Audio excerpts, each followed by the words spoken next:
안녕하세요. 저는 은평구에 사는 71살 최만규입니다. 젊을 땐 택시를 몰며 평생 가족만 바라보고 살아왔습니다. 그런데 어느 날 제게 돌아온 말은 아버지, 요양원에 가시는 게 어떠세요? 였습니다. 그 순간 알았습니다. 이제는 나를 위해 살아야겠구나. 그래서 제 집을 팔았습니다. 어쩌다 제가 이런 결심을 하게 되었는지 여러분 끝까지 들어주시면 감사하겠습니다. 그리고 제 이야기가 마음에 와 닿으신다면 구독과 좋아요로 함께 응원해 주세요.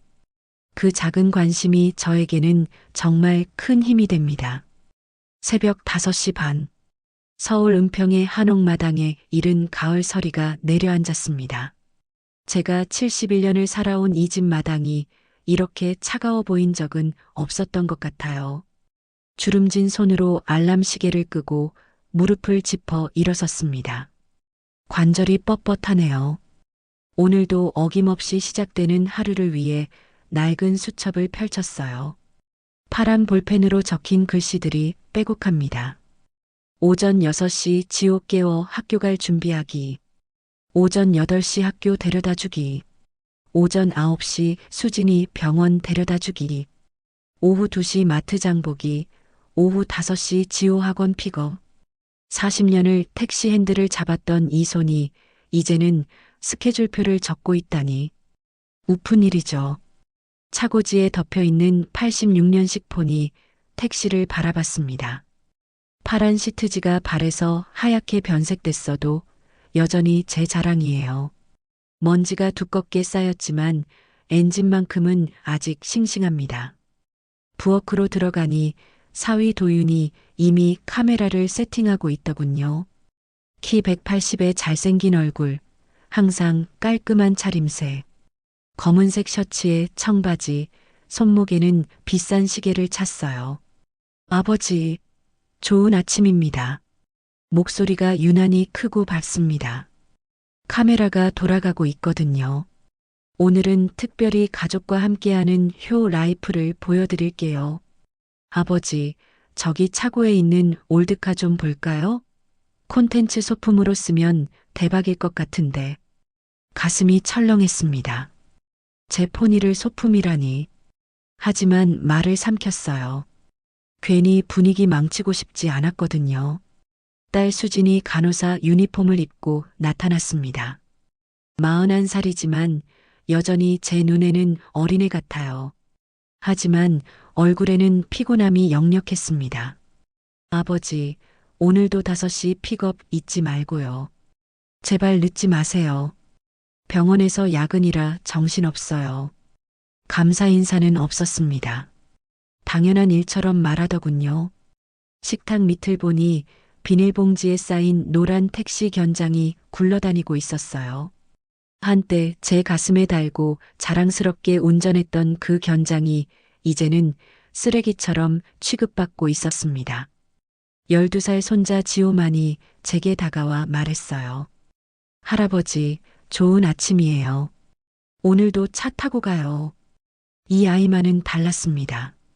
순수한 눈망울로 제게 웃어주더군요. 점심때쯤 옆집 박연자 할머니가 찾아왔어요.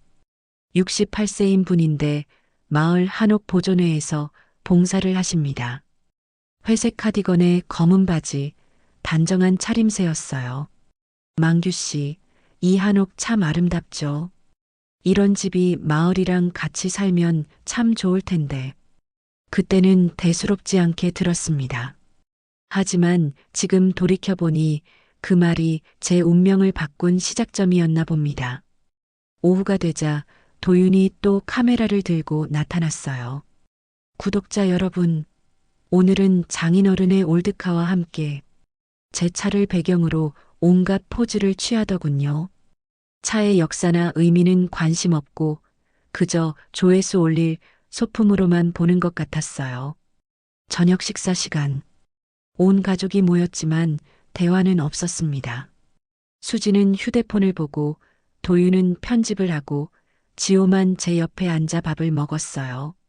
할아버지, 언제 한번 같이 멀리 가요. 바다 보러 가고 싶어요. 지호의 말에 가슴이 따뜻해졌습니다. 그래, 언젠가는 꼭 가자꾸나. 그날 밤 설거지를 하는데 수진이 신경질적으로 말했어요. 아버지, 설거지 좀 조용히 해주세요.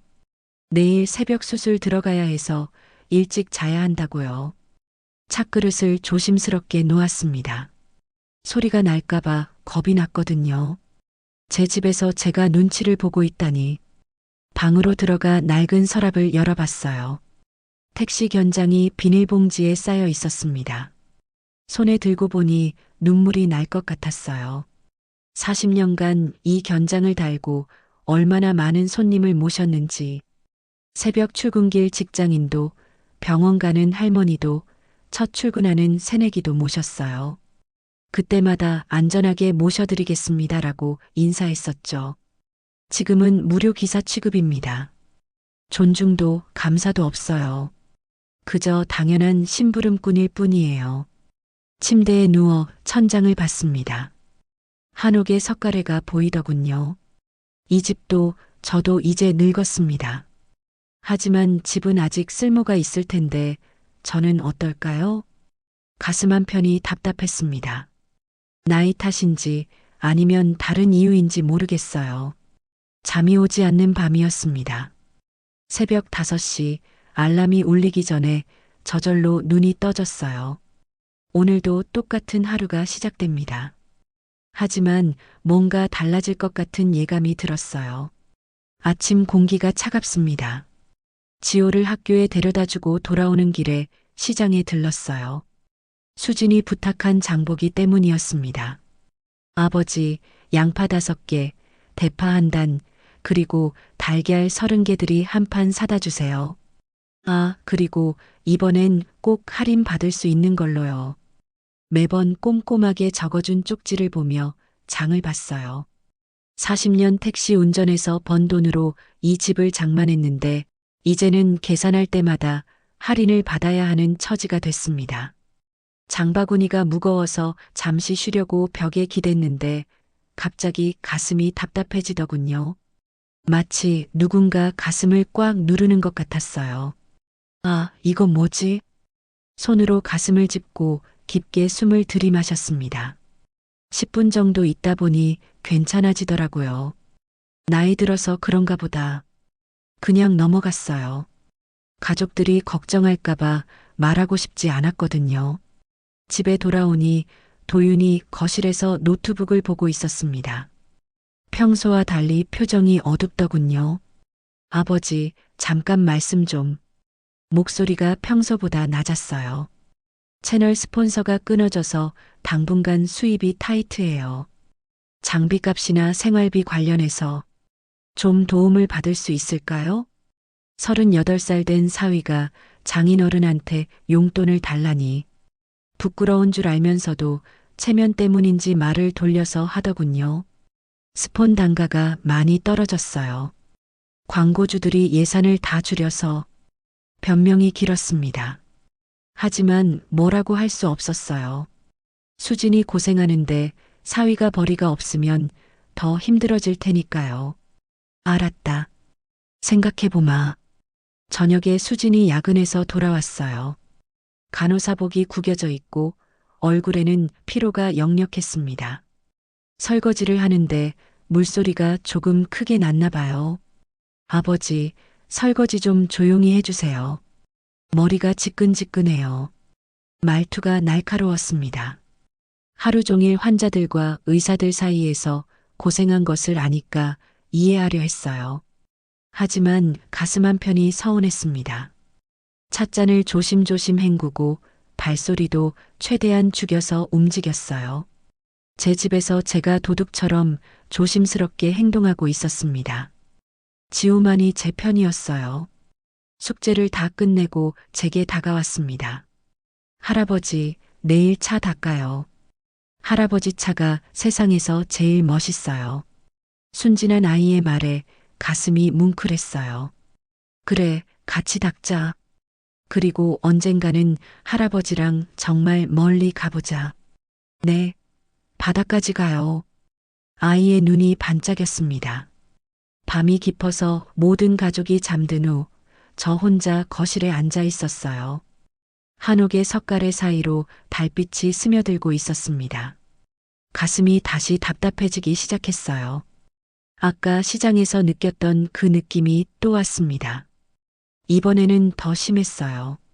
침실로 가서 서랍을 뒤져 혈압약을 찾았습니다. 물과 함께 삼키고 침대에 누웠어요. 그냥 피로한가 보다. 스스로를 달랬지만 뭔가 달랐어요. 몸이 보내는 신호 같은 것이었습니다. 한참을 뒤척이다 겨우 잠들었어요. 꿈에서는 젊은 시절 택시를 운전하고 있었습니다. 손님을 태우고 서울 시내를 달리는 꿈이었어요. 기사님, 안전하게 부탁드려요. 네, 걱정 마세요. 안전하게 모셔드리겠습니다. 그때는 존경받는 기사였습니다. 손님들이 고맙다고 인사하고 저도 자부심을 가지고 일했어요. 꿈에서 깨어보니 새벽이었습니다. 가슴의 답답함은 사라졌지만 마음은 더 무거워졌어요. 화장실에서 거울을 보니 얼굴이 많이 늙었더군요. 주름이 깊어지고 머리는 하얗게 새었어요. 언제 이렇게 늙었을까요? 하지만 눈만은 아직 살아 있었습니다. 40년간 핸들을 잡았던 기사의 눈이 남아 있어요. 새벽 5시 반, 오늘도 알람이 울렸습니다. 지호 등교 준비를 해야 해요. 하지만 일어나면서도 가슴 한편이 무거웠습니다. 뭔가 변해야 할 때가 온 것 같았어요. 하지만 어떻게 변해야 할지는 모르겠더군요. 그냥 막연한 예감만 있을 뿐이었습니다. 그날 아침도 평소처럼 시작됐어요. 지호를 등교시키고 돌아와 아침 식사 준비를 하는데 갑자기 가슴을 누가 망치로 치는 것 같았습니다. 숨이 막혀서 식탁에 손을 짚고 버텼어요. 식은 땀이 등줄기로 흘러내렸습니다. 이번에는 달랐어요. 며칠 전과는 비교도 안 될 정도로 심한 통증이었거든요. 119, 119. 겨우 휴대폰을 집어 전화를 걸었어요. 목소리도 제대로 나오지 않았습니다. 여기, 은평구, 한옥, 가슴이. 그 후로는 기억이 희미해요. 구급차 사이렌 소리와 응급실의 하얀 불빛만 어렴풋이 남아 있습니다. 눈을 떴을 때는 병원 침대였어요. 하얀 천장이 보이고 링거줄이 팔에 꽂혀 있었습니다. 의식이 돌아오셨네요. 협심증 증세입니다. 스텐트 시술을 고려해 봐야 할 상태예요. 의사 선생님이 차트를 보며 설명해 주셨어요. 50대 중반쯤 되어 보이는 분이었습니다. 많이 아프셨죠? 다행히 큰 위험은 넘겼는데 앞으로 관리를 잘하셔야 합니다. 고개를 끄덕였지만 말이 나오지 않았어요. 71년을 살아와서 처음 겪는 일이었거든요. 옆 침대를 보니 비슷한 나이의 환자가 누워 있었어요. 그분 주변에는 가족들이 북적북적했습니다. 아들, 딸들이 돌아가며 간병하고 손자, 손녀들이 와서 안부를 물어보고요. 할아버지, 괜찮으세요? 뭐 필요한 거 없어요? 아버지, 죄송해요. 제가 더 자주 안부를 드려야 했는데. 그 광경을 보니 부러웠어요. 저분은 병원에 누워 있어도 사랑받고 있다는 게 느껴졌거든요. 제 침대 옆은 텅 비어 있었습니다. 간호사가 와서 물어봤어요. 보호자분은 언제 오세요? 수술 동의서에 사인이 필요한데. 괜찮습니다. 제가 할게요. 웃으며 대답했지만 가슴이 서늘해졌어요. 수진한테 전화했어요. 병원에 있다고 괜찮으니까 걱정하지 말라고 했습니다. 아, 아버지. 지금 수술 중이라서 저녁에 갈게요. 일단 안정 취하세요. 바쁘다는 건 이해해요. 간호사니까 환자들을 돌봐야죠. 하지만 목소리에서 진짜 걱정은 느껴지지 않았어요. 그냥 업무 처리하는 것 같았습니다. 도윤한테도 연락했어요. 아버지, 어머, 큰일이네요. 지금 편집 마무리 중인데. 내일까지 업로드해야 해서 저녁에 수진이랑 같이 갈게요. 역시나 바빴습니다. 유튜브가 더 중요하죠, 뭐. 오후가 되어서야 수진이 왔어요. 간호사복 차림으로 급하게 뛰어온 모습이었습니다. 아버지, 많이 아파요? 의사 선생님 말씀 들었어요. 스텐트 넣어야 한대요. 걱정하는 것 같았지만 뭔가 성의 없어 보였어요. 의무감으로 온 것 같달까요? 괜찮다. 나이 들어서 그런가 보다. 아버지는 맨날 괜찮다고만 하세요. 이제 관리 좀 하셔야 해요. 잔소리가 시작됐습니다. 식단 관리, 운동, 약 복용. 모든 게 제 탓인 것처럼 들렸어요. 저녁 때 도윤도 왔어요. 평상복 차림에 카메라까지 들고 왔더군요. 아버지, 괜찮으세요? 어머, 이런 일이. 걱정하는 척 했지만 눈은 카메라를 의식하고 있었어요. 혹시 이거 콘텐츠로 써도 될까요? 효자 사위의 장인어른 간병기 이런 식으로. 정말 어이가 없었어요. 제가 아픈 것도 돈벌이 수단으로 보는 거예요. 밤이 되어 가족들이 돌아간 후 저 혼자 남게 됐어요. 옆 침대 환자분은 여전히 가족들에 둘러싸여 있었습니다. 화장실 가려고 복도를 걷는데 수진이와 도윤의 목소리가 들렸어요. 상담실 근처에서 둘이서 속닥이고 있더라고요. 정말 짜증나네. 아버지 때문에 일이 더 늘었냐잖아.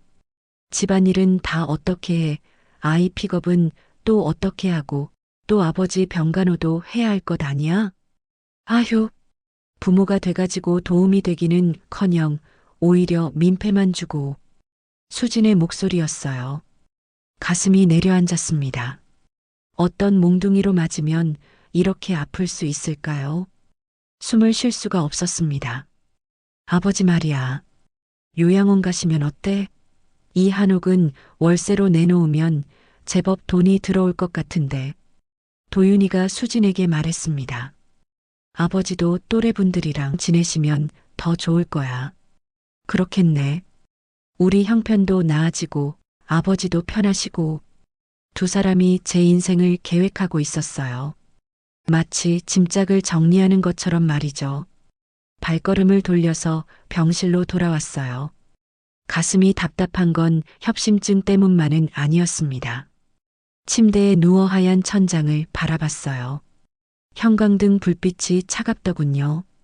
자식들이 아픈 나를 두고 이제 요양병원 얘기를 합니다. 눈물이 나도 모르게 나왔습니다.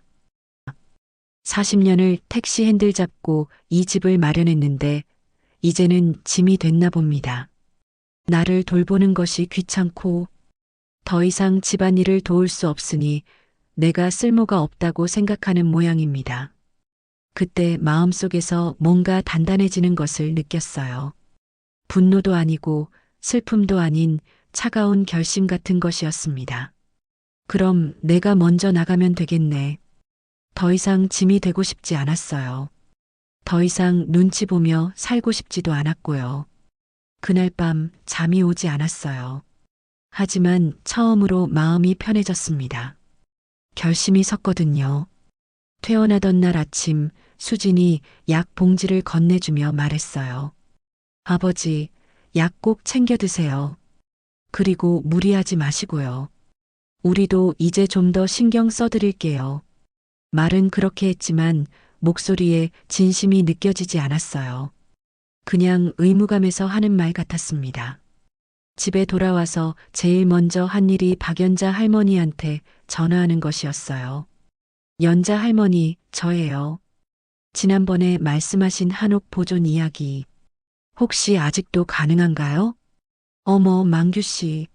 갑자기 웬일이세요? 물론 가능하죠. 구청에서도 한옥 보존에 관심이 많거든요. 목소리가 밝았어요. 마을 도서관으로 만드는 것도 검토해 봤었는데 정말 관심 있으세요? 네, 한번 자세히 알아보고 싶어요. 다음 날부터 바쁜 일정이 시작됐어요. 박연자 할머니가 구청 담당자랑 문화재단 사람들을 연결해 줬거든요. 구청 문화재과 김 주무관을 만났어요. 30대 초반의 젊은 공무원이었는데 생각보다 열정적이었습니다. 한옥을 마을 도서관으로 기증하시면 생활비 보전을 위한 매각도 함께 진행할 수 있어요. 부분 기증, 부분 매각 형태로요. 복잡한 절차였지만 이해할 수 있었어요. 집은 마을을 위해 쓰고 제 노후 자금도 확보하는 거죠. 서류를 검토하는 동안 차고로 내려갔어요. 먼지가 쌓인 폰이 택시가 그대로 있더군요. 시트지를 벗기고 차체를 닦기 시작했어요. 40년 전 새 차를 받았을 때가 생각났습니다. 그때는 얼마나 자랑스러웠는지 몰라요. 이 차로 얼마나 많은 사람을 태웠을까? 엔진룸을 열어보니 아직 깨끗했어요. 오일도 갈고 새 타이어도 끼웠습니다. 언제든 달릴 준비를 해놓고 싶었거든요. 작업하다 보니 옛날 생각이 나더군요. 새벽 첫 차부터 밤 막차까지 비 오는 날이나 눈 오는 날이나 성실하게 운행했던 기억들이요. 기사님, 안전하게 부탁드려요. 네, 걱정 마세요. 그 대화가 얼마나 소중했는지 이제야 알겠어요. 집안 서랍을 정리하다가 택시 견장을 발견했어요. 비닐봉지에서 꺼내서 손바닥에 올려놓으니 묵직했습니다. 40년의 무게가 느껴졌어요. 이걸 가슴에 달고 얼마나 자부심을 가지고 일했는지 조심스럽게 주머니에 넣었어요. 언젠가 다시 쓸 일이 있을지도 모르니까요. 거실에서는 도윤이 카메라 앞에서 떠들고 있었어요. 구독자 여러분, 다음 주에 제주도 협찬 여행을 떠나요. 온 가족이 함께하는 힐링 여행기를 보여드릴게요. 목소리가 들뜨더군요. 아마 광고비를 받은 모양이에요. 다음 주면 제주도에 가겠구나. 마음속으로 생각했어요. 그때가 기회겠더군요. 문화재단에서 연락이 왔어요. 계약서 초안이 나왔다고 해서 검토해 봤습니다. 복잡하긴 했지만 핵심은 간단했어요. 한옥은 마을 도서관으로 기증하고 그 대가로 적정한 보상을 받는 거였습니다. 제가 어디서 살든 노후 자금은 확보되는 거죠. 밤에 지호가 제게 다가왔어요. 할아버지, 제주도 못 가서 아쉬워요. 할아버지랑 가고 싶었는데 순진한 아이의 말에 가슴이 아팠어요. 괜찮다, 지호야. 할아버지랑은 더 멋진 곳에 가자. 정말요? 약속이에요? 그럼 약속이다. 그날 밤 모든 서류를 정리해 놓고 계획을 세웠어요. 가족들이 제주도에 간 사이 모든 절차를 마무리하는 거였습니다. 더 이상 짐이 되고 싶지 않았어요. 더 이상 눈치 보며 살고 싶지도 않았고요. 제 인생은 제가 정하고 싶었습니다. 포니의 시동을 걸어봤어요. 엔진 소리가 경쾌하더군요. 아직 달릴 준비가 되어 있었어요. 라디오를 틀어보니 옛날 교통정보 음악이 나왔어요. 40년 전 택시 운전하며 매일 듣던 그 음악이었습니다. 길은 열려 있습니다. 안전운행하세요. 라디오에서 나오는 멘트를 듣자니 가슴이 뛰었어요. 다시 길 위에 나서고 싶어졌습니다. 제주도 여행 당일 새벽 가족들이 떠나는 모습을 창문 너머로 봤어요. 큰 캐리어를 끌고 나가는 도윤, 여행 가방을 맨 수진, 신나게 뛰어가는 지호. 아버지, 3박 4일 동안 집 잘 지키고 계세요. 도윤이 손을 흔들며 외쳤어요. 마치 개를 맡기고 가는 것 같은 톤이었습니다. 택시를 부르고 공항으로 향하는 가족들을 배웅하고 나니 집이 조용해졌어요. 40년 만에 처음으로 진짜 혼자가 된 기분이었습니다. 시계를 보니 오전 7시. 등기소는 9시에 열어요. 아직 시간이 있었습니다. 차고로 내려가서 포니를 다시 한번 점검했어요. 엔진 오일, 브레이크액, 냉각수까지 모든 걸 확인했습니다. 40년 기사 경력이 몸에 배어 있더군요. 오늘부터 다시 시작이다. 혼잣말을 하며 택시 견장을 셔츠 가슴에 달아봤어요. 여전히 제자리에 딱 맞더군요. 오전 9시 정각 등기소 문이 열렸어요. 제일 첫 번째 순서로 들어가서 번호표를 뽑았습니다. 1번이었어요. 어떤 업무 보러 오셨나요? 젊은 직원이 친절하게 물어봤어요. 부동산 매각 관련 서류 접수하러 왔습니다. 서류 뭉치를 내밀었어요. 어제 밤까지 꼼꼼히 준비한 것들이었습니다. 아, 한옥 기증 관련이시군요. 문화재단에서 미리 연락받았어요. 조금 복잡한 절차인데 시간 좀 걸릴 것 같습니다. 괜찮습니다. 기다리겠어요. 1시간 넘게 기다렸어요. 중간중간 추가 서류도 요청받고 확인 전화도 여러 번 받았습니다. 사인이 필요한 곳이 몇 군데 더 있어요. 서류에 하나하나 사인하는데 손이 떨렸어요. 40년을 살아온 이 집을 정말 떠나는 거구나 싶어서요. 하지만 후회는 없었습니다. 이미 결심한 일이니까요. 접수 완료됐습니다. 일주일 후에 최종 확인받으러 오시면 되고요. 문화재단에서도 별도 연락드릴 거예요. 등기소를 나와서 구청으로 향했어요. 주민등록 이전 신고를 해야 했거든요. 구청 민원실도 복잡했어요. 번호표를 뽑고 기다리는 사람들이 가득했습니다. 어르신, 어디로 이주하시는 거예요? 담당 공무원이 물어봤어요. 통영으로 갑니다. 아, 바다 쪽이시네요. 좋은 선택이신 것 같아요. 젊은 공무원이 웃으며 말했어요. 왜인지 기분이 좋아졌습니다.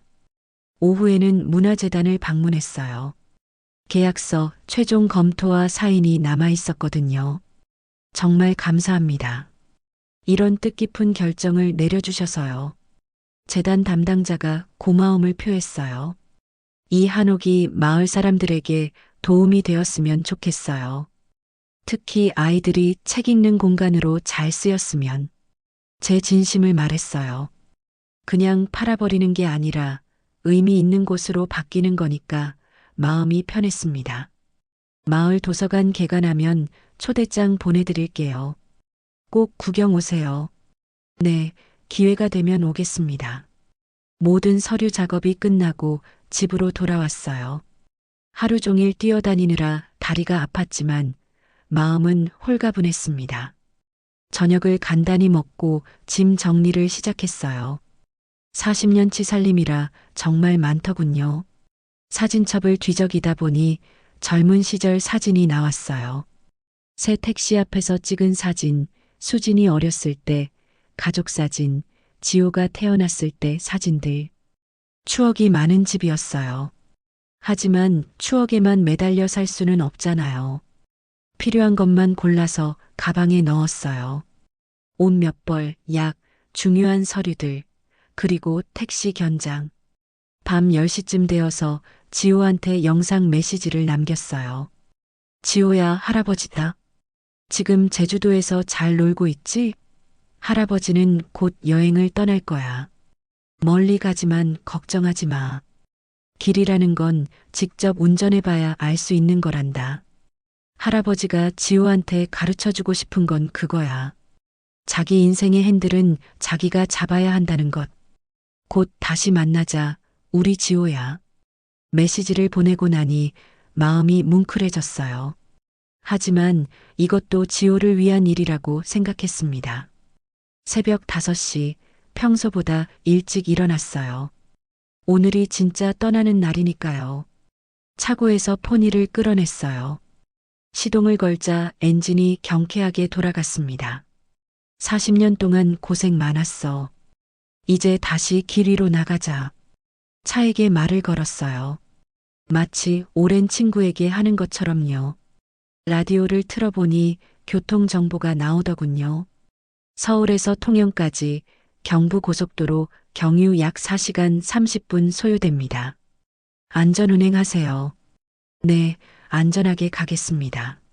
라디오에 대답하며 웃었어요. 내비게이션에 통영을 찍고 천천히 출발했어요. 40년 넘게 살던 집을 뒤로하고 새로운 길 위로 나섰습니다.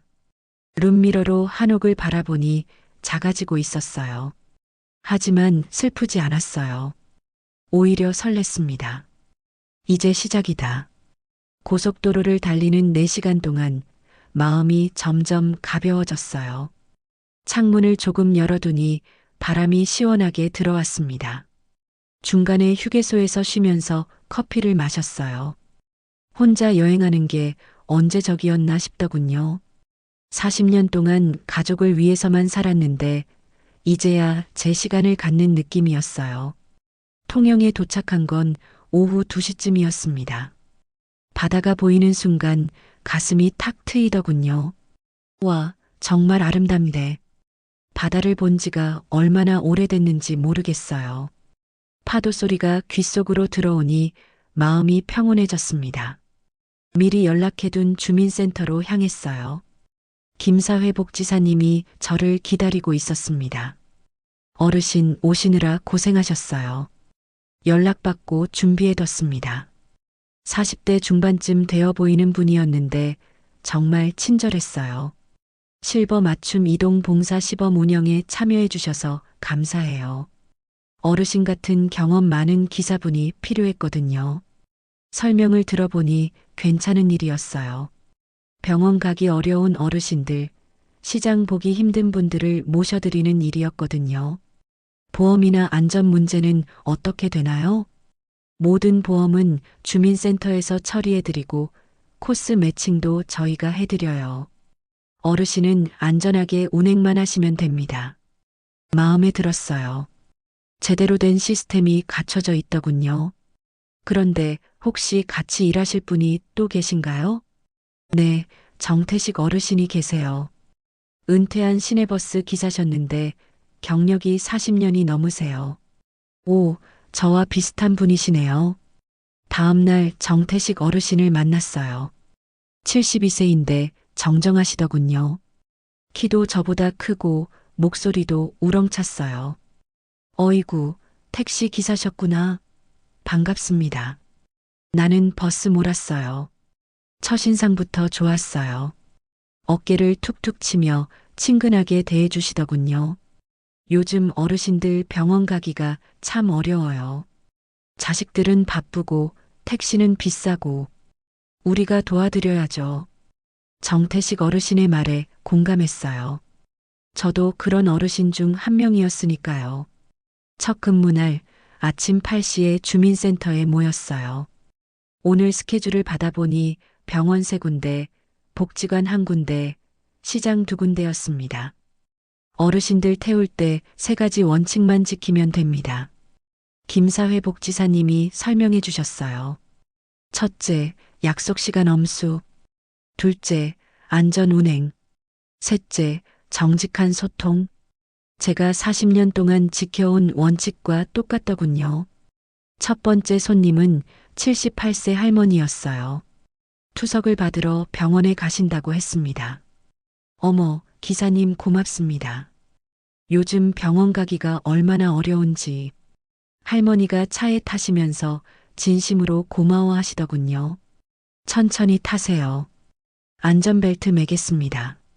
40년 전 택시 운전할 때처럼 정중하게 인사했어요. 병원까지 15분 정도 걸릴 거예요. 편하게 앉아 계세요. 운전하면서 가슴이 뛰었어요. 오랜만에 느끼는 기사로서의 자부심이었거든요. 병원에 도착해서 할머니를 모셔드리는데 손을 꼭 잡으시더군요. 기사님 덕분에 투석 시간 안 늦었어요. 정말 고맙습니다. 그 순간 가슴이 뭉클해졌어요. 언제 저게 이런 진심 어린 감사를 받아봤나 싶었거든요. 오후에는 시장 가시는 할아버지를 모셨어요. 지팡이를 짚고 계셨는데 혼자서는 시장 가기 어려워 보였어요. 젊은이들은 모르지 우리 나이에 장 보는 게 얼마나 힘든지 말이야. 할아버지가 말씀하시더군요. 맞습니다. 저도 요즘 깨달았어요. 혼자 하기 어려운 일들이 참 많더라고요. 공감이 됐어요. 병원에서 혼자 누워 있을 때가 생각났거든요. 하루 일과를 마치고 바닷가에 갔어요. 포니를 주차해 두고 바다를 바라봤습니다. 바닷바람이 얼굴에 스치니 상쾌했어요. 파도 소리를 들으며 택시 견장을 손바닥에 올려놓고 보니 새삼 무거웠습니다. 다시 기사 일을 하는구나. 혼잣말을 했어요. 이번에는 돈을 위해서가 아니라 정말 필요한 분들을 위해서 하는 거였습니다. 정태식 어르신이 옆으로 다가왔어요. 어떠세요? 첫날 소감이. 좋습니다. 오랜만에 기사다운 일을 한 것 같아요. 그렇죠? 나도 그래요. 버스 몰 때는 그냥 정해진 노선만 다녔는데 이제는 정말 필요한 분들을 직접 도와드리니까 보람이 있어요. 두 사람이 바다를 바라보며 이야기를 나누니 마음이 편해졌어요. 내일부터 본격적으로 시작해 볼까요? 네, 잘 부탁드립니다. 그날 밤 작은 원룸에서 잠자리에 들면서 생각했어요. 40년 만에 처음으로 진짜 제 선택으로 사는 기분이었습니다. 통영에서 실버 카플리를 시작한 지 석 달이 지났어요.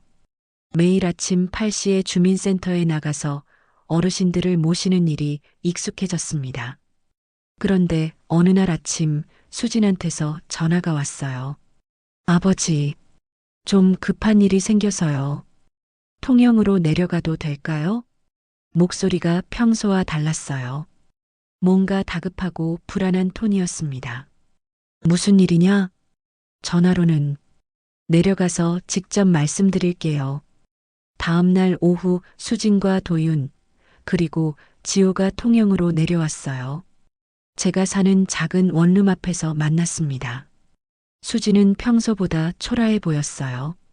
간호사복이 아닌 평상복 차림이었는데 뭔가 기운이 없어 보였습니다. 도윤은 더 심했어요. 평소에 늘 입던 깔끔한 셔츠 대신 후드티를 입고 있었고 얼굴에는 수염도 나 있었어요. 아버지, 수진이 먼저 입을 열었어요. 한옥을 정말 팔아버리셨어요? 마을 도서관이 됐다고 하던데. 그렇다. 왜 미리 상의 안 하고. 상의할 필요 있나? 나를 요양병원으로 보낼 생각이었잖아. 수진이 할 말을 잃었어요. 병원에서 했던 그 대화를 제가 알고 있다는 걸 깨달은 거죠. 도윤이 나서서 말했어요. 아버지, 사실은 제 채널이 완전히 망했어요. 광고주들이 다 떠났고 협찬도 끊겼어요. 목소리가 떨리더군요. 제주도 여행 이후로 수입이 거의 없어요. 카드값도 못 내고 집세도 밀렸어요. 그제야 상황을 알겠더군요. 돈이 떨어지니까 찾아온 거였어요. 그래서 처가에 얹혀 살고 있는데 눈치가 보여서 못 살겠어요. 도윤이 고개를 숙였어요. 평소에 당당한 모습은 온데간데 없었습니다. 지호가 제게 달려왔어요. 할아버지, 보고 싶었어요. 그런데 우리 집이 왜 없어졌어요? 도서관이 됐다는데. 아이는 상황을 제대로 이해하지 못하고 있었어요. 지호야, 집은 이제 동네 아이들이 책 읽는 곳이 됐단다. 할아버지 혼자 살기에는 너무 큰 집이었거든. 그럼 할아버지는 어디서 살아요? 여기서 살고 있어. 바다도 보이고 좋다. 원룸 안으로 들어가서 이야기를 나눴어요. 좁은 공간이었지만 깨끗하게 정리해뒀거든요. 수진이 방 안을 둘러보더니 눈물을 글썽였어요. 아버지, 이런 좁은 곳에서 혼자 사시다니. 우리가 너무 못했어요. 뒤늦은 후회였어요. 좁아도 내 집이다. 눈치 안 보고 살 수 있어서 좋다. 쐐기를 박았어요. 도윤이 조심스럽게 말했어요. 아버지, 죄송합니다. 저희가 너무 이기적이었어요. 혹시 도움을 받을 수 있을까요? 돈 이야기냐? 네. 당분간만이라도. 제가 단호하게 말했어요. 돈은 안 된다. 대신 다른 조건이 있다. 무슨 조건이요? 첫째, 도윤은 월 1회 통영에 와서 봉사운행에 동행해라. 진짜 일이 뭔지 배워야 한다. 도윤이 당황했어요. 둘째, 수진아. 앞으로 아버지 일절 통제하지 마라. 필요할 때는 정식으로 의뢰비를 지불해라. 수진이 고개를 숙였어요. 셋째, 지호. 할아버지 견장 하루만 빌려줄 테니까 기사의 마음가짐을 배워라. 택시 견장을 꺼내서 지호에게 보여줬어요. 아이 눈이 반짝였습니다. 이 조건들을 지킬 수 있으면 생활비 정도는 도와줄 수 있다. 하지만 예전처럼 돌아가는 건 불가능하다. 가족들이 조용해졌어요. 제가 변했다는 걸 느낀 거죠. 수진이 눈물을 훔치며 말했어요. 아버지, 정말 죄송해요. 저희가 너무 당연하게 생각했어요. 사과는 됐고 앞으로 어떻게 할 건지가 중요하다. 도윤이 진지한 표정으로 말했어요. 배우겠습니다. 정말 열심히 배우겠어요. 그날 저녁 온 가족이 함께 바닷가를 걸었어요. 지호가 제 손을 잡고 걸으면서 말했어요. 할아버지, 영상 메시지 봤어요. 길은 직접 운전해야 안다는 말. 기억하고 있구나. 네, 이제 알 것 같아요. 할아버지가 왜 혼자 나오셨는지. 아직 12살이지만 영리한 아이였어요. 수진과 도윤은 수치심에 고개를 숙인 채 걸었어요. 평생 당연하게 받았던 것들이 얼마나 소중했는지 이제야 깨달은 거죠. 배워오겠습니다, 아버지. 수진이 작은 목소리로 말했어요. 시간이 걸려도 천천히 배우겠어요. 도윤도 덧붙였어요. 그날 밤 가족들을 숙소로 보내고 혼자 원룸에 앉아 있었어요. 마음이 복잡했습니다. 미워하고 싶지는 않았거든요. 하지만 예전으로 돌아갈 수도 없었어요. 사랑은 주되 경계는 분명히 하겠다고 마음먹었어요. 그게 저와 가족 모두에게 좋은 일이라고 생각했습니다. 통영에서 실버 카풀리를 시작한 지 6개월이 지났어요. 오늘은 특별한 날이었습니다. 마을 선착장에서 감사패 수여식이 있었거든요. 아침 일찍 정태식 어르신과 함께 선착장으로 향했어요. 바다에서 불어오는 바람이 상쾌했습니다. 망규 씨, 우리가 감사패를 받는다니 기분이 어때요? 정태식 어르신이 웃으며 말씀하셨어요. 좋습니다. 오랜만에 인정받는 기분이에요. 정말 그랬어요. 40년 택시 운전하면서도 이런 감사패를 받아본 적은 없었거든요. 선착장에는 생각보다 많은 사람들이 모여 있었어요. 우리가 모셔드린 어르신들, 주민센터 직원들, 구청 관계자들까지 실버 카풀 덕분에 병원 지각하는 어르신들이 90% 줄었습니다. 김사회 복지사님이 마이크를 잡고 말씀하셨어요. 정태식 기사님, 최만규 기사님께서 6개월 동안 무사고로 안전하게 운행해 주신 덕분입니다. 박수 소리가 울려 퍼졌어요. 가슴이 뭉클했습니다. 감사패를 받는 순간 40년 전 첫 택시 운전을 시작했을 때가 생각났어요. 그때도 이렇게 떨렸었죠.